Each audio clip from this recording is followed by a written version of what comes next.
is that if this month walang may nangyaring incident or any injuries at that work site, yung lahat ng mga employees may tigi-isang sako ng bigas.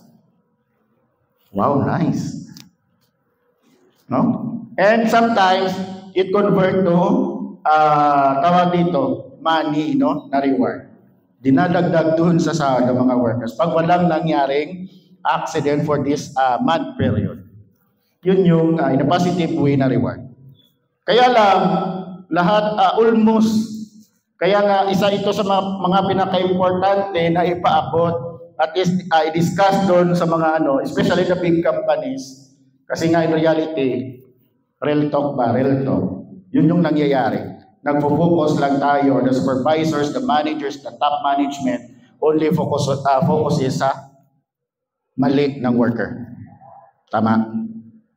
No? Nakakalimutan na nating mag-recognize ng mga workers. No?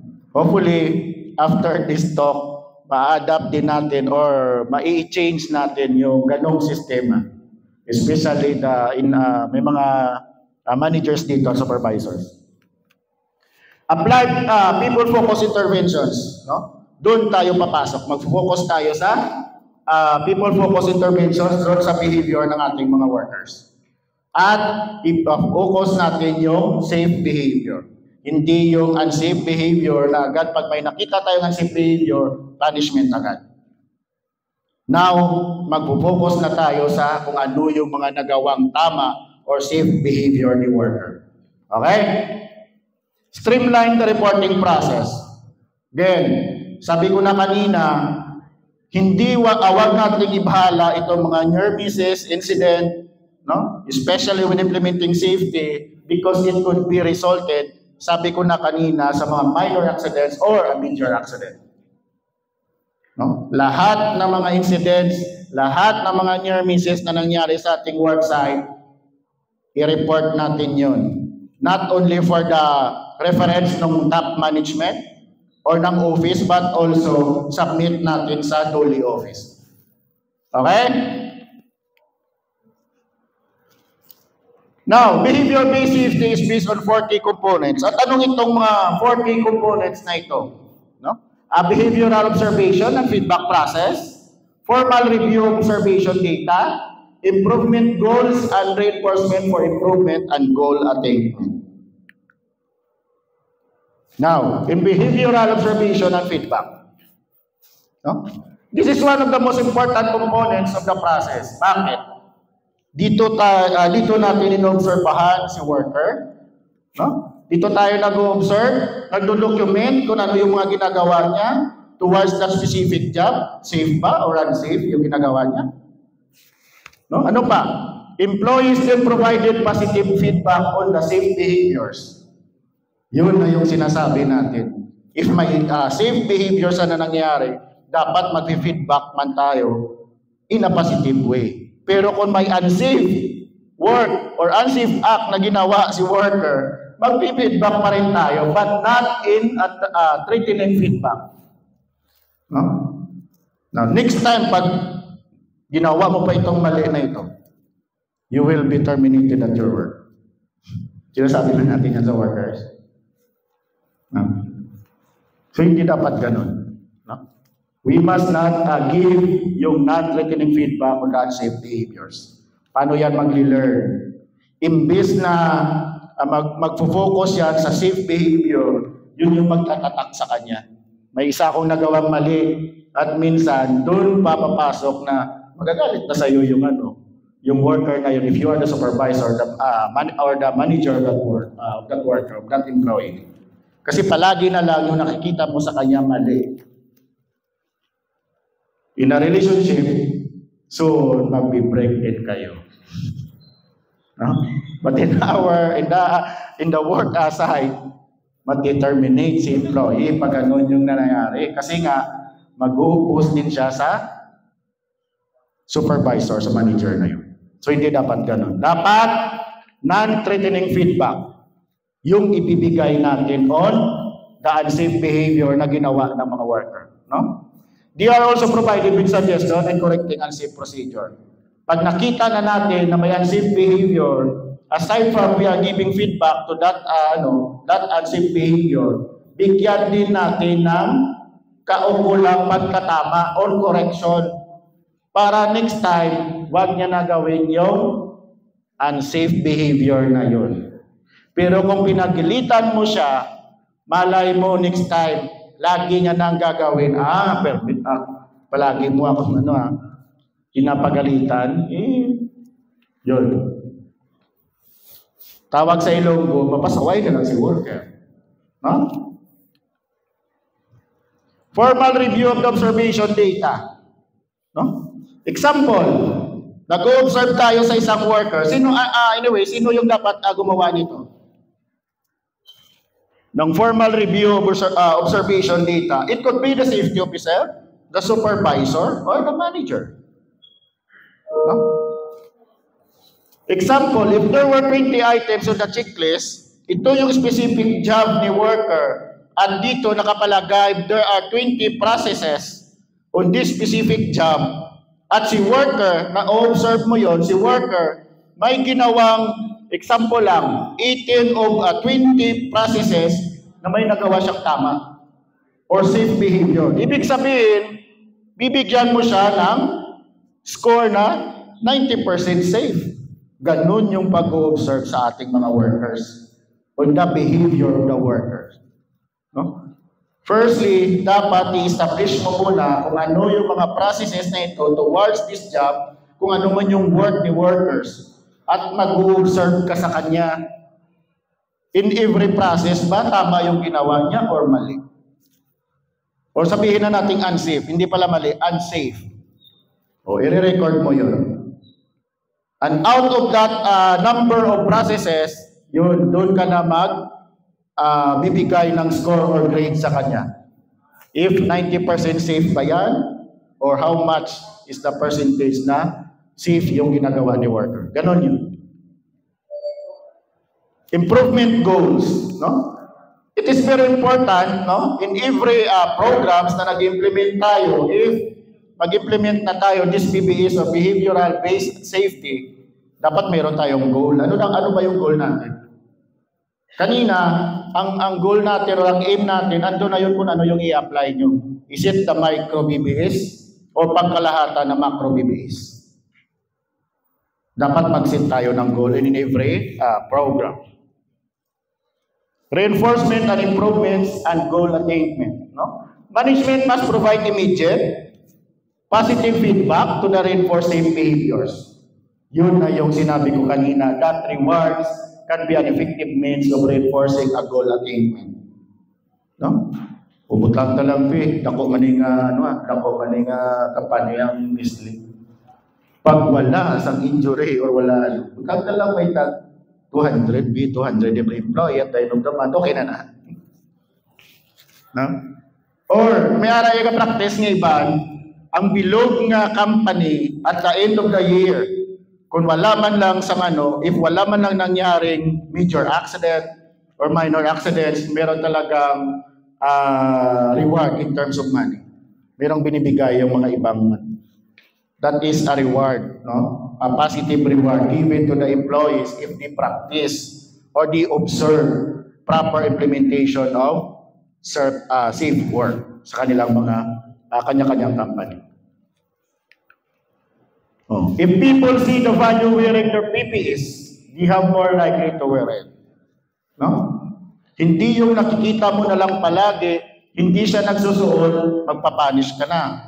No? Bibigyan mo na siya ng punishment.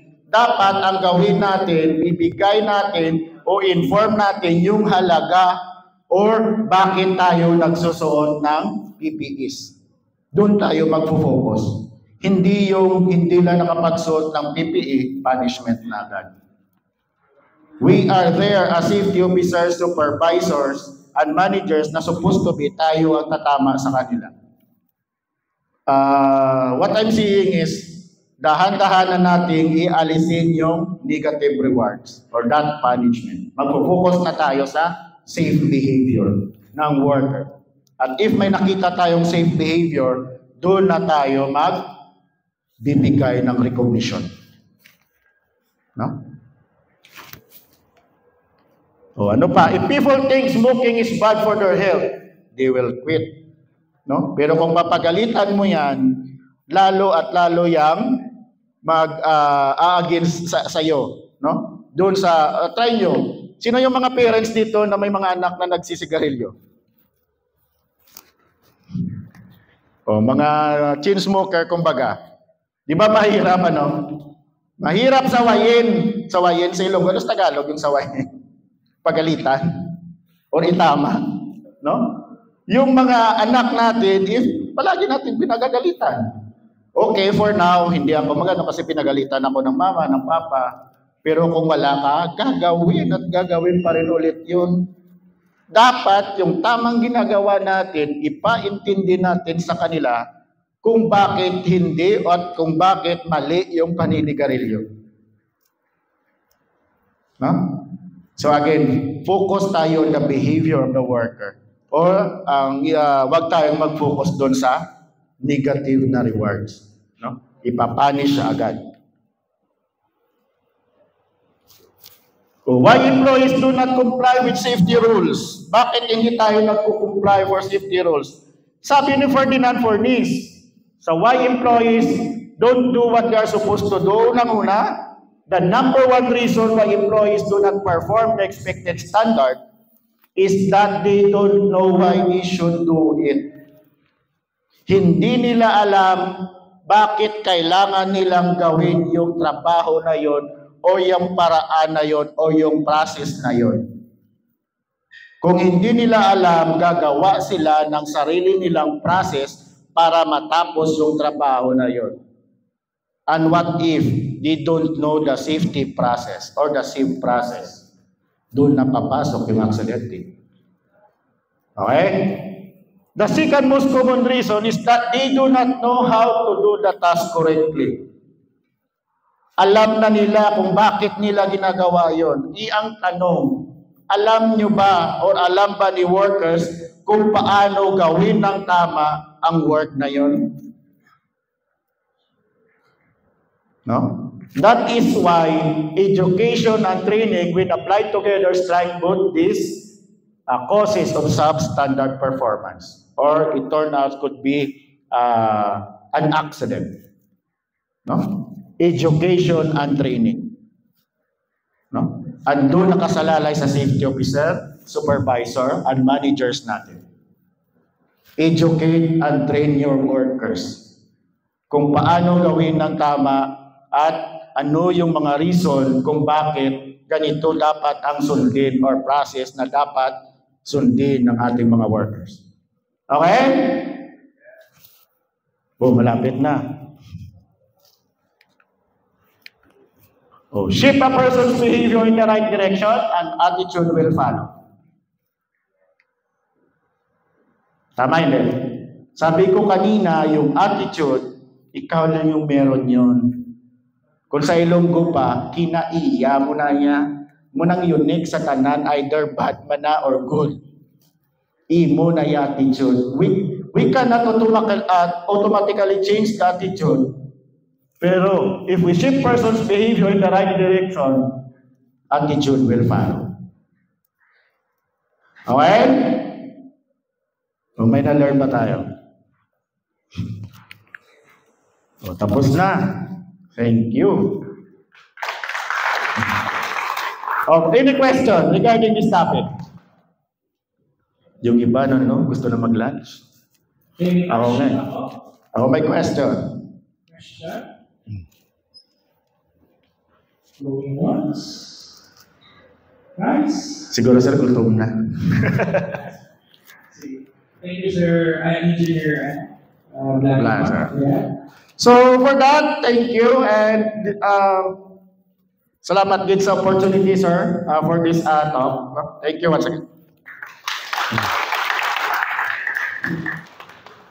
Hey, so may I ask Sir Marty, Sir Dad, Jenny, and Ma'am Wilma to present the certificate of appreciation to Engineer Vladimir Padilla, Department of Labor and Employment. So dito nakita nga sir man. Galing na topic. So dito nakita nga sir man. Doon pamilya yung Ganyan ba? Pero Manila ako. Ay Manila. Manila. Safety Caravan 2024. The 8th day of June of the year 2024 at Bacolod Distribution Center, Barangay Masilinan, Bacolod City, Negros, Occidental. Signed by Marvin Estacio, Ihab Sheephead, and Danny Bargenas, P.L. Sheephead. Thank you, sir.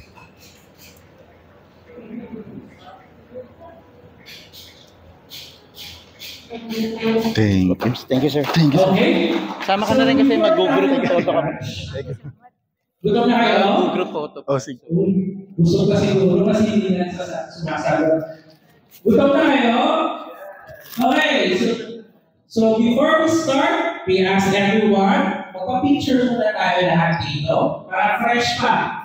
Hindi maagar. So, proceed na po tayo dito sa harap for picture taking, and then after that, proceed tayo sa lunch. Okay? Sir, may tanong ako. Di ba meron tayong rules sa safety officer? May table Sige yun. po. 1 to 10. Ganun ganito, di ba? Proceed po sa Bawat front. yung may ano sa safety officer. Requirement ng safety officer per organization or group. Di ba yung hazard type and population, di ba? Okay. So kung 1 to 10 ang tao mo, Guys. medium risk ka, ilan yung safety officer? Yung mga requirements. Oh, Guys. correct. Kasi kami, dalawa lang ang NBI. Actually, dapat wala sila rito. Parang field-based sila.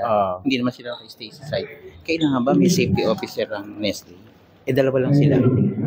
Ang contractor ba yun ni Nestle or directly sa Nestle? Kami mismo. Pero, kumbaga naka-mirror lang kami rito. Talagang ang organization namin. Doon talaga sa Kumbaga dito kami nag-i-stay.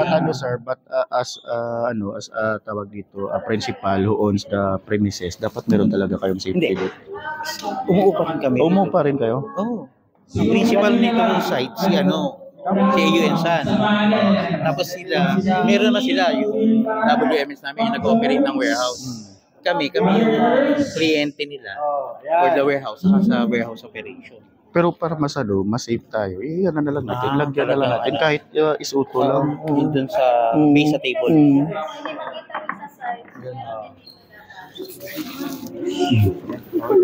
Oh, dito.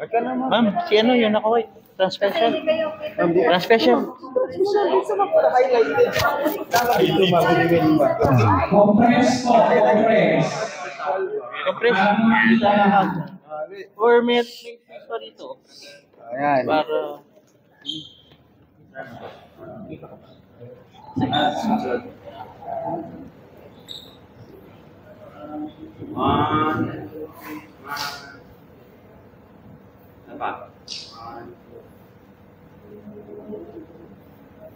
So last Tahimik po, ka. safety starts with people na sign sa hard po natin. Baya.